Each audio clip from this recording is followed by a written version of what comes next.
আলহামদুলিল্লাহ। আমার সম্মানিত দিনী ভাই ও বোনেরা, আপনারা যারা এই ভিডিও দেখেন, আমি আপনাদেরকে আজকে একটু ইঙ্গিত দিব। যেসব স্কলাররা মনে করলেন যে সুন্নতের বিরুদ্ধে কথা বলে, হাদিসের বিরুদ্ধে কথা বলে, সাহাবায়ে কেরামের মুখের কথা মানি আমাদের জন্য হাদিস স্বরূপ, তারা এই সাহাবায়ে কেরাম আজমাইনের কথা তারা যারা বিরুদ্ধে কথা বলে, মনে করবেন ভাই তারা মুনাজাতের বিরুদ্ধে কথা বলে।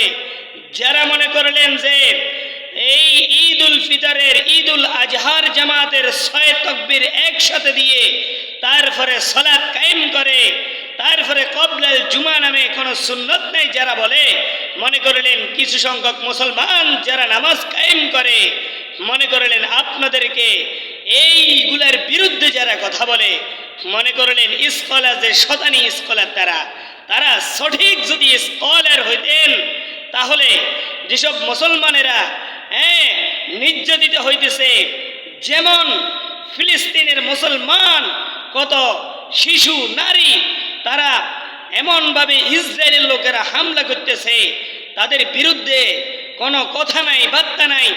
যারা মুসলমান হিসাবে মুনাজাত করে, সুন্নত পড়ে, দোয়া করে, নবীর জন্য দরুদ পড়ে, যাদের বিরুদ্ধে কথা বলে, মনে করলেন যে এইটা স্কলার দল না, শয়তানের দল এরা।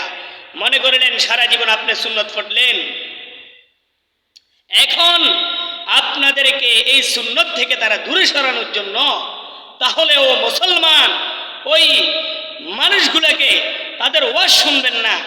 যারা বলে সুন্নতের তাহকিক করুন, হাদিস তেলাওয়াত করুন, কোরআনুল কারীম তেলাওয়াত করুন, মুনাজাত করুন, দোয়া পড়ুন, বরাবর 5 কালিমার মানুষদেরকে অর্থ শিখান, কালিমা শিখান, নামাজ শিখান, তাবলিগে যান। তাবলিগের বিরুদ্ধে যারা কথা বলেন, মনে করলেন তাদের ঈমান হালকা এবং তারা ইহুদিদের চক্রান্ত মুসলমানের ভিতরে ঢুকানোর জন্য তারা চেষ্টা করতেছে। কথা ঠিক কিনা বলুন? যেসব মুসলমানেরা নামাজ পড়তো, সালাত কায়েম করতো, তাদের বিরুদ্ধে নিয়ে তাদের এত মাথা ব্যথা কেন? কালিমার বিরুদ্ধে মানুষ কথা বলে, তাদের কোনো দল নাই, তারা ওইরকম ভাবে ওইগুলার কথা বলে না। এবং কি সালাফি মাযহাবে মসজিদের ভিতরে বল খেলানো, এটা কারো বাধ্যতার গতে শুনছিলেন? ও মুসলমান, মসজিদ হলো আল্লাহর ঘর। এবং কি কিছু কিছু স্কলার বলে যে সুলাইমান আলাইহিস সালাতু ওয়াস সালাম, আল্লাহ পাক তাকে পছন্দ করি, প্রথম কিবলা মসজিদে আকসা। এই মসজিদ নিয়ে কত বিরুদ্ধে কতজনের ষড়যন্ত্র করতেছে, তারা এগুলার কোনো কথা বলে না, কিন্তু মসজিদের ভিতরে আবার বল খেলাবেলা কয়। ওই স্কলারের কথা যারা শুনেন, মনে করলেন আপনারা বরাবর জাহান্নামের দিকে অগ্রসর হইতেছেন। আমার মুসল্লি ভাই যারা আছেন, সবাইকে আরজ করি বলি, ক্ষমা চাই, মাপ চাই, মুসলমানের সন্তান আমিও, আপনারাও ওইরকম ধরনের হাদিসগুলা কখনো শুনবেন না। মনে করলেন সেই আমলের কথা থেকে আপনাদেরকে বিরোধ করতেছে, হাদিসের বিরোধ করতেছে, সাহাবায়ে কেরামের বিরোধ করতেছে, ওই শয়তানের কথা আপনারা শুনবেন না। তারা অগত্য ভাষায় একজন আলেমকে গালিগালাজ করে, সেই আলেম নামে কুকলঙ্কিত। ও মুসলমান, যারা কান দিয়ে শুনেন এই কথাগুলা, নিজের বিবেককে নিজে চিন্তা করেন। কিন্তু আমি আপনাদেরকে বলতেছি, ও মুসলমান, কেন আপনারা যারা সালাত কায়েম করেন, আপনাদেরকে কত হেরকা দিতেছে, বলে মুনাজাত জায়েজ নাই। তারপরে যাই, আচ্ছা আপনারা বলেন রব্বানা যালামনা আনফুসানা ওয়া ইল্লাম তাগফির লানা ওয়া তারহামনা লানাকুনান্না মিনাল খাসিরিন।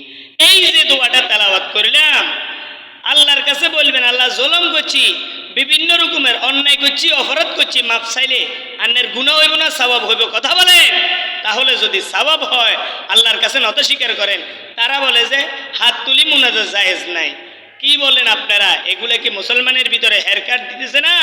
ও মুসলমান, আপনারা যারা বলেন এগুলা শুনে কিন্তু যারা শুনেন কান দিয়ে নিজের বিবেককে নিজে চিন্তা করবেন। ভাই, আমি আপনাদের এই মসজিদে আমার অনেক পুরাতন মুসল্লি ভাই আছেন, আমি আপনাদেরকে আরজ করে বলি, কেউ মনে কষ্ট নেবেন না। যারা সুন্নতের বিরুদ্ধে, সাহাবা ইকরামের বিরুদ্ধে, কিন্তু মসজিদের বিরুদ্ধে, একজনে বলে পৃথিবীর সর্বপ্রথম এই কেবলা এবং কি সর্বপ্রথম শুরু হয়েছে সারা পৃথিবীতে বলে মক্কা মুআজ্জমা, কিন্তু কোন মসজিদ সেই হাদিসও জানে না, মাসালা জানে না, সেই বলে প্রথম কেবলা বলে মক্কা মুআজ্জমা। আপনারা বলেন বিশেষ মুফতি সাহেব যারা আছে, মুহাদ্দিস যারা আছে, মুফাসসির যারা আছে, তাদের সাথে আপনারা অ্যাড হইয়েন। কিন্তু বাংলাদেশের ভিতরে বিখ্যাত বিখ্যাত আলেম আছে, আপনারা তাদেরকে চিনেন না। যারা স্কলার ইউটিউব চ্যানেল খুলি, ফেসবুক পেজ খুলি, যারা ভাইরাল হয়ে গেছে, আল্লাহর নবী জনাব মুহাম্মদুর রাসূলুল্লাহ সাল্লাল্লাহু আলাইহি সাল্লামের উপরে যে কোরআনুল কারীম নাজিল হয়েছে, আল্লাহ নিজেও তো ঘোষণা করে দিয়েছেন, وقرن في بيوتكن ولا تبرجن تبرج الجاهلية الأولى।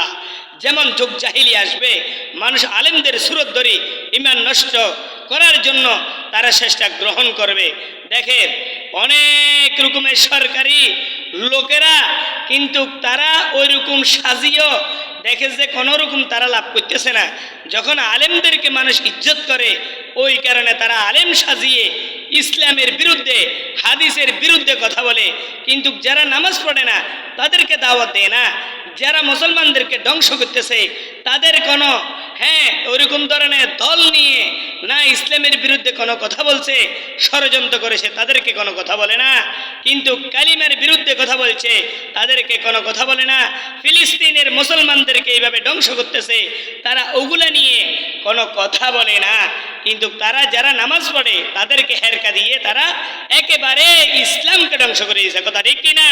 আল্লাহ রাব্বুল আলামিন সবাইকে ইসলামের প্রকৃতভাবে সারা পৃথিবী ইসলামের, কালিমার, কোরআনের, হাদিসের জ্ঞান অনুযায়ী বুঝার, শোনার তৌফিক দান করুক। সবাই বলেন আমিন।